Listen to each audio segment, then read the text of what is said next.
اليوم نختم على أفواههم وتكلمنا أيديهم وتشهد أرجلهم بما كانوا يكسبون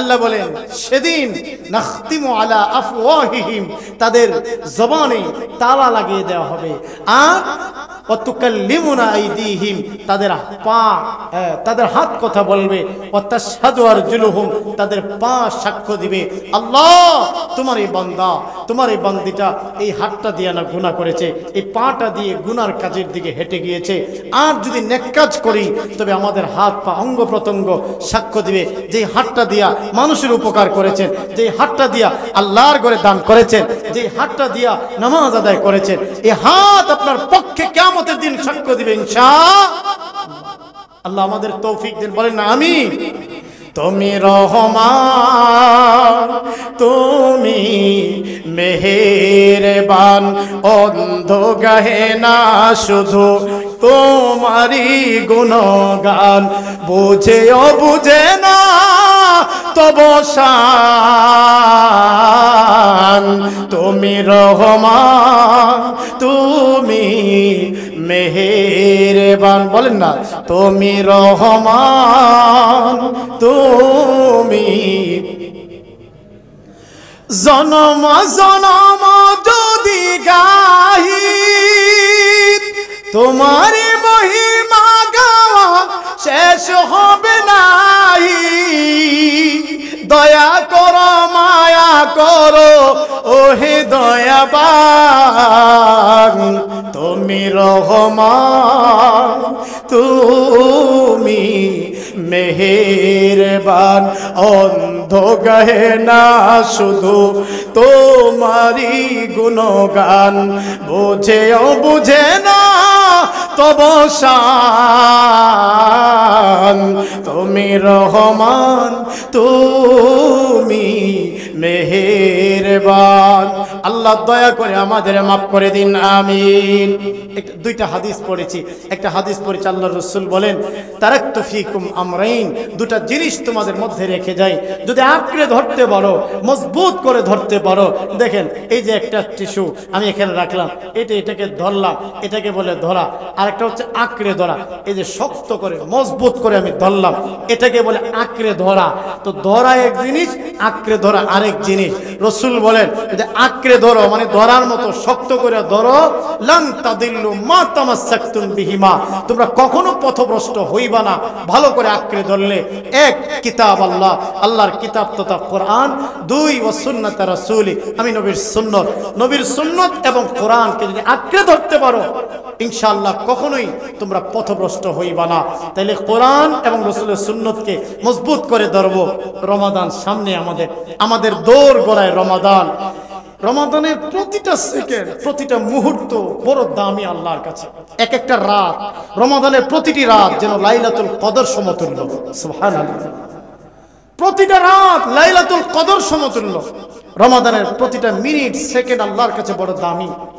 একটা আমল করবেন রমাদানে একটা আমল করলে একটা আমলের সওয়াবকে আল্লাহ 70 গুণ বৃদ্ধি করে আপনার আমল নামায় লিখে দিবেন এক আমলের সওয়াব একটা না বরং 70 গুণ বৃদ্ধি করে আল্লাহ আপনাকে দান করবে সুবর্ণ সুযোগ আমরা রমাদানে কালামুল্লাহ আল্লাহর কোরআনকে সহি করি আমরা শুদ্ধ করি অন্তত 5টা সূরা ফাতিহা সহ আমরা এগুলো ঠিক করি মসজিদের ইমাম আছেন মুয়াজ্জিন সাহেব আছেন মাদ্রাসার হুজুররা আছেন ওনাদের কাছে ঠিক করি নিয়ত করতে পারি তো ইনশাআল্লাহ এইবারে রমাদান আমরা ভরপুর কাজে লাগাবো অন্তত পাক্কা নিয়ত করতে পারি না ইনশাআল্লাহ আল্লাহ আমাদের কবুল করেন বলেন না আমিন পাক্কা নিয়ত করে পিছনে জিন্দেগির রমাদান গুলো কিভাবে গেছে যাক ওইটার দিকে তাকায় লাভ নাই এইবারের রমাদান আমি জীবন বদলাবো জিন্দেগি গঠন করব এবছরের রমাদানটা আমি ভরপুর কাজে লাগাবো এমন একটা পাক্কা সাক্কা নিয়ত আমরা লাগাই ইনশাআল্লাহ আল্লাহ কবুল করেন বলেন না আমিন আমার দরদিরা এটা আপনাদের মসজিদ গাজীপুর যে গাজীদের নামে নামকরণ করা হয়েছে তো এই একটা ঐতিহ্যবাহী এলাকা, ঐতিহ্যবাহী বংশ, ঐতিহ্যবাহী গ্রাম আপনাদের, তাই না? আপনাদের একটা সুনাম সুখ্যাতি গোটা পৃথিবীতে আছে।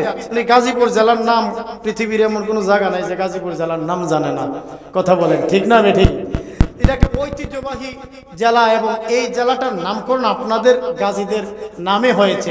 আপনারা ঐতিহ্যবাহী লোক, আপনাদের এই মসজিদের এটা আপনাদের এই কষ্ট মেহনত এর ফসল। এই মসজিদ, মাদ্রাসা আছে নাকি পাশে?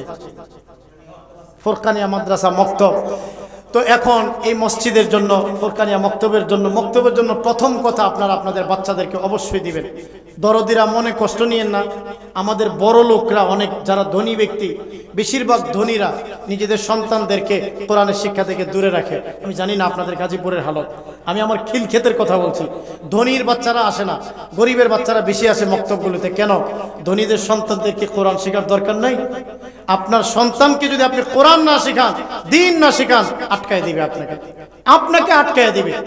এজন্য আপনাদেরকে আমি অনুরোধ করি, বিনয়ের সাথে দরখাস্ত, আপনাদের সন্তানদেরকে কোরআন শেখাবে এবং নিজেরাও রমাদান মাসে কোরআন অন্তত 5টা সূরা সহি করবেন।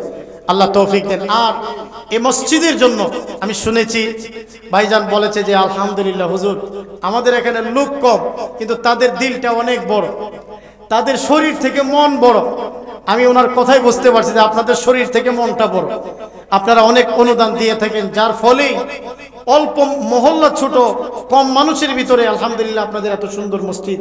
তো মসজিদের আরো অনেক মনে হয় কিছু কাজ অপূর্ণাঙ্গ রয়ে গেছে, বা মসজিদ চলতে গেলে তো অনেক কাজের প্রয়োজন হয়। আপনাদের অনেকের মা নাই, অনেকের বাবা নাই। তো তারা যদি বেঁচে থাকতেন, বছরে 2, 4, 5, 10 হাজার টাকা আপনার বৃদ্ধা মাতা পিতার প্রতি খরচ করতেন না? আপনারা কি বলেন, কিছু খরচ করতেন কিনা? আপনাদের মা বাবা বেঁচে থাকলে করতেন।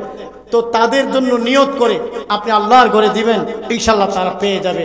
অথবা মা বাবা বেঁচে আছে, যেন মক্কা মদিনা বেঁচে আছে, আপনার মাথার বট গাছের ছায়াটা যেন বেঁচে আছে, তাদের নেক হায়াত কামনায় দীর্ঘ হায়াত যেন আল্লাহ দান করেন। নিয়ত করে মাতা পিতার দীর্ঘ হায়াত কামনায়, কিংবা মাতা পিতার কবরকে যেন আল্লাহ জান্নাতের বাগান বানায় দেন। সদকায়ে জারিয়া আপনি যে এখানে দিবেন, কিয়ামত পর্যন্ত এই মসজিদ থাকবে। যত মানুষ তিলাওয়াত, নামাজ, সিজদা, জিকির, আজকার করবে, এর সওয়াবের অংশ আপনি, আপনার অভিভাবকরা, আপনার আপনজন যারা কবরে থেকে থেকে আপনারা পাইতে থাকবেন ইনশাআল্লাহ। এটা নেক আমলের গাছ লাগানো। তো ইনশাআল্লাহ কারা আছেন, কোন সাথী, কোন কলিজার টুকরা, কোন দানবীর আছেন আল্লাহর ঘর মসজিদের জন্য, কোরআনের বাগানের জন্য মা বাবাকে স্মরণ করবেন আজকে, যেন আল্লাহ নেক হায়াত দেয় কিংবা জান্নাতের টুকরা বানায় দেয় মা বাবার কবর। একটু আপনারা শরীক হবেন, 10,000 টাকা, 5,000 টাকা, আপনাদের সামর্থ্য নিজের কোনো বাধ্যবাধকতা না। আমি আসলে জানি না আপনাদের দিকে কিরকম ই হয়, তবে এটা জানি আপনাদের মন অনেক বড়। দেন ইনশাআল্লাহ শরীক হন। সুবহানাল্লাহি ওয়া বিহামদিহি, সুবহানাল্লাহিল আযীম, সুবহানাল্লাহি ওয়া বিহামদিহি, সুবহানাল্লাহিল আযীম। যদি মাঠে বয়ান হইতো, আরো সাথী থাকতো, আরো বেশি ভালো লাগতো, কথা বলতে আরো বেশি মজা লাগতো। তো ওই রকম আর হয় নাই, যতটুকু সম্ভব হয়েছে আমি কথা বলার চালায় নেওয়ার চেষ্টা করছি। তো যাই হোক, আশা করছি আপনারা আপনাদের আন্তরিক অনুদান আল্লাহর ঘর মসজিদে আপনারা দিবেন। আল্লাহ যেন আপনাদের কবুল করেন, প্রত্যেকটা মুর্দাদেরকে যেন আল্লাহ জান্নাতের মেহমান বানায়া দেন, নিয়ত করে দেন ইনশাআল্লাহ। সুবহানাল্লাহি ওয়া বিহামদিহি, সুবহানাল্লাহিল আযীম। প্রথম অনুদান, এটা হলো বরকতি অনুদান। এই যে আলহামদুলিল্লাহ, ভাইয়ের নাম কি বলতে পারেন না নাকি? প্রতিবন্ধী, হ্যাঁ এটা বুঝতে পারছি। মাহবুবুর রহমান ভাই, ওনার প্রথম অনুদানটা আল্লাহ, তার দানটা আমি মনে করি এটা লক্ষ টাকা থেকে বেশি। মারহাবা বলেন, মারহাবা, লিল্লাহি তাকবীর। আয় আল্লাহ তাআলা, মাহবুবুর রহমান ভাই, আয় আল্লাহ একজন অসুস্থ মানুষ রব্বুল আলামিন, তবু তোমার ঘরে শরীফ হয়েছে 500 টাকা। মালিক কবুল করে নাও, মনের নেক বাসনা পুরা করে দাও, তার জিন্দা মুর্দাদের মাফ করে দাও, তার আব্বা আম্মাকে মাফ করে দাও, মাহবুবুর রহমানকে পূর্ণ সুস্থতা দান করো আল্লাহ, তার রিজিকে ঈমান ও আমলে ভরপুর বরকত দাও। আয় আল্লাহ, তোমার ওলিদের দফতরে তার নামটা লিখে দাও আল্লাহ। আল্লাহ দুনিয়ায় বানাইও ধনী, আখিরাতে পান করাইও হাউজে কাউসারে পানি। আমিন। আমি আপনাদের সবার পক্ষ থেকে হাত উঠাবো, আপনারা শুধু আমিন বলবেন। আলহামদুলিল্লাহ ইতোমধ্যেই অনেক অনুদান আমাদের কাছে এসেছে, মাশাআল্লাহ। আসলে তো ভাইজানদের বলছিলেন একজন মা গাজী নুরুন নাহার মুক্তারপুর না, তিনি দিয়েছেন 50,000 টাকা। লিল্লাহি তাকবীর। সবাই একটু আল্লাহর এই বান্দির জন্য দোয়া করে দেন। আয় আল্লাহ তাআলা, গাজী নুরুন নাহার সাহেব ইনি দিলেন 50,000 টাকা। আল্লাহ কবুল করে নাও, মনের নেক বাসনা পুরা করে দাও, জিন্দা মুর্দাকে মাফ করে দাও, কোটি কোটি টাকার মালিক বানাইয়া দিও। আয় আল্লাহ, বারবার মক্কা মদিনার জিয়ারত নসিব করো, তোমার নবীজির হাতে হাউজে কাউসারে পানি পিলাইয়া দিও, ডান হাতে আমলনামা দিয়া বিনা হিসাবে জান্নাতবাসী বানাই দিও, আমিন। আপনারা শুধু আমিন বলেন, হাত তুলতে হবে না, যে এরপরে বলেন এগুলো না, এই সাইডে জি জি আপনি বলে দেন, আমরা একসাথে দোয়া করে দেবো ইনশাআল্লাহ। হ্যাঁ হ্যাঁ, এটাই ভালো হবে।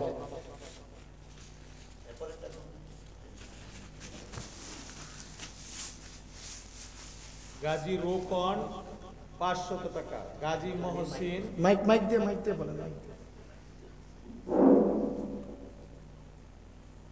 গাজী রোকন